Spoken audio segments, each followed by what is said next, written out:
Hi, congrats! Coach! Hi! How do you feel, Mare? Proud ako sa aming dalawa ni Kakay. Kahit na siguro may mga challenges. Yes. Pero ako, I enjoyed the performance. I enjoyed performing with you. Kasi ang grabe yung preparation namin for this. Ilang araw talaga kaming nag-rehearse. Kahit na hindi namin kailangan mag-rehearse, numanakaw kami ng mga araw. Considering our busy schedules, nilaban naming dalawa. Ang sabi nga nila, ka-fate lang. Yes! Tama yun.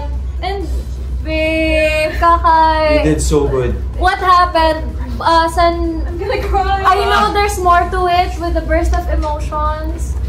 Ang hirap. Do you want... Dito kami. Yes. Do you want... You did really good. No, don't be so Okay, bad. I really wanted to give her the performance. You did. And we did. Ang ganda ng performance natin. Yes. Tuwang-tuwa silang lahat sa atin, babe. Oo.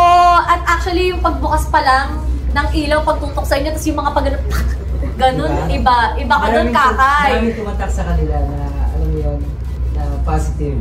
Yes, sa babe. performance na ginawa niyo. Alam ko, Kakay, you have your personal battles, pero girl, trust me. Tama yung, yung sinabi ni Ate Ann kanina na ito yung girl power, yun din yung nakita ko kanina. Exactly. Yun yung nakita namin lahat dito. So, congratulations, Congrats, guys! Kakay, Faith, Coach. Congrats. Thank you. Ayan na. Well, happy din tayo, of course, sa mga...